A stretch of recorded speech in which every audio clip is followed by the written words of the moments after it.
नमस्कार दोस्तों, इनसाइटिक्स प्लेटफॉर्म पर आप लोगों का स्वागत है। तो दोस्तों आज हम लोग पढ़ेंगे अंतर्राष्ट्रीय संगठन यानी G7 के बारे में, जो एग्जामिनेशन के पॉइंट ऑफ व्यू से मोस्ट इंपॉर्टेंट है, क्योंकि मल्टीपल टाइम यूपीएससी और यूपीपीसीएस के एग्जामों में मल्टीपल टाइम पूछा गया है। क्लियर। तो अंतर्राष्ट्रीय संगठन आप जानते हैं यूपीएससी और यूपीपीसीएस और अन्य वनडे एग्जामों के लिए काफी हाई यील्डिंग एरिया होता है एग्जामिनेशन के पॉइंट ऑफ व्यू से। क्लियर। तो आइए दोस्तों हम लोग 5 मिनट के भीतर जो है इसको 2 बार क्विक रिवीजन करते हैं। और केवल मैं आप लोगों को इसका इतिहास नहीं बताऊंगा, मैं केवल जो एग्जामिनेशन के पॉइंट ऑफ व्यू से मोस्ट इंपॉर्टेंट है, जो एग्जामिनेशन में पूछा जाता है, केवल उन्हीं एरिया को, उन्हीं एस्पेक्ट को मैं कवर करूंगा। क्लियर। मतलब सीधे टू द पॉइंट इंफॉर्मेशन रहेगी। तो आइए दोस्तों बिना टाइम वेस्ट के हम लोग कंटेंट को अपने स्टार्ट करते हैं।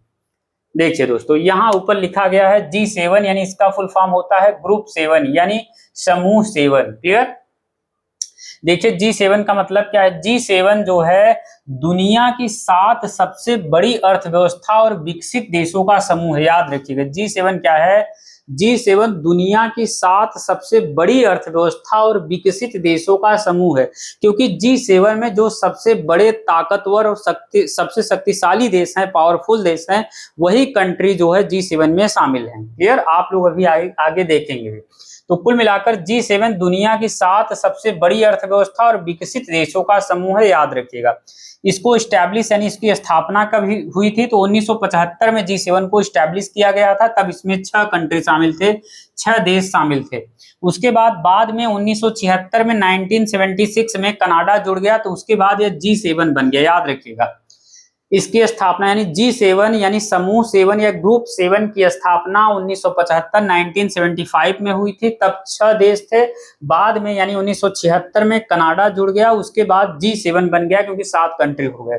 अब इसमें सदस्य देश, क्योंकि मल्टीपल टाइम जो यूपीएससी यूपीपीसीएस के एग्जामों में मल्टीपल टाइम पूछा गया है, उसमें सदस्य देश को लेकर पूछा गया है कि G7 में कौन से कंट्री या कौन से देश शामिल हैं। तो आइए देखते हैं G7 में सदस्य देश कौन से हैं। जैसे अमेरिका शामिल है, Canada, Britain, France, Germany, Italy और जापान। तो आप देख रहे हैं दुनिया के सबसे पावरफुल यानी कि शक्तिशाली देश ये शामिल हैं। क्लियर। जो फाइनेंशियली काफी वेल सेटल्ड हैं, मतलब आर्थिक रूप से काफी मजबूत हैं, वही देश G7 में शामिल है। क्लियर। आइए एक बार और देख लेते हैं सदस्य देश। G7 के सदस्य देश कौन से हैं, क्योंकि यही मल्टीपल टाइम पूछा गया है। इसके सदस्य देश हैं America, Canada, Britain, France, Germany, Italy और जापान।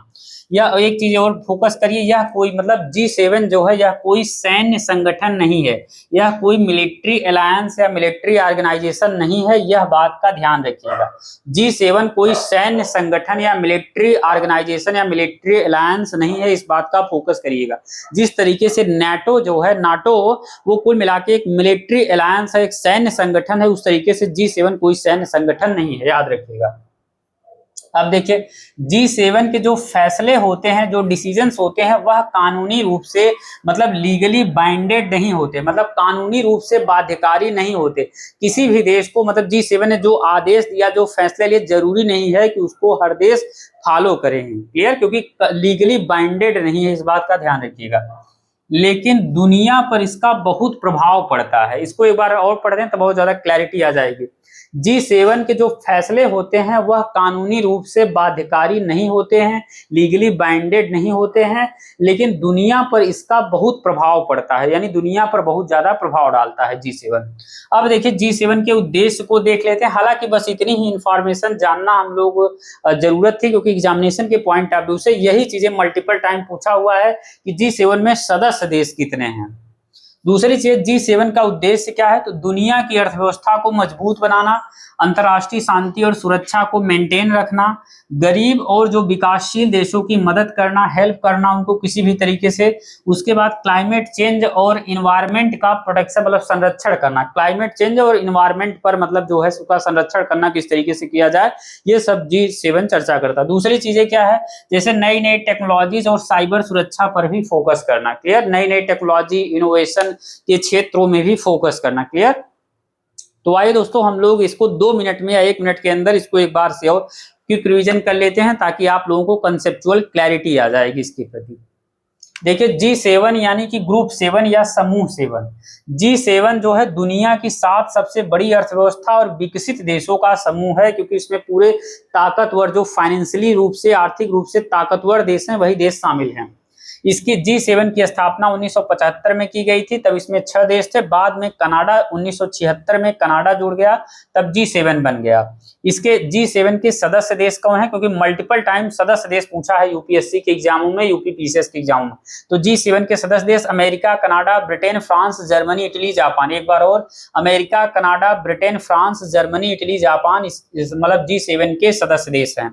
यह दूसरी चीजें यह भी ध्यान रखिए, यह कोई सैन्य संगठन नहीं है। G7 कोई मिलिट्री अलायंस नहीं है, इस बात का ध्यान रखिएगा। G7 के फैसले कानूनी रूप से बाध्यकारी नहीं होते हैं, लेकिन दुनिया पर इसका बहुत प्रभाव पड़ता है। कहने का मतलब G7 के जो फैसले होते हैं, डिसीजंस होते हैं, निर्णय होते हैं, वो लीगली बाइंडेड नहीं होते हैं कि हर देश उसको माने ही ना माने। क्लियर? वो केवल एडवाइजरी होती है, सलाहकारी प्रवृत्ति की होती है कि देश माने या ना माने, लेकिन हालांकि G7 का प्रभाव दुनिया पर बहुत ज्यादा पड़ता है। क्लियर? G7 का उद्देश्य क्या है, मेन टारगेट्स क्या है, गोल क्या है या मोटिव क्या है? तो दुनिया की अर्थव्यवस्था को मजबूत रखना, अंतर्राष्ट्रीय शांति और सुरक्षा को मेंटेन रखना, गरीब और विकासशील देशों की मदद करना, क्लाइमेट चेंज और एनवायरनमेंट का प्रोटेक्शन करना, नई नई टेक्नोलॉजी और साइबर सुरक्षा पर फोकस करना। क्लियर? तो ठीक है दोस्तों, यह एग्जामिनेशन के पॉइंट ऑफ व्यू से मोस्ट इंपॉर्टेंट है। क्लास को यहीं पर एंड करते हैं, मिलते हैं नेक्स्ट वीडियो में, तब तक के लिए धन्यवाद।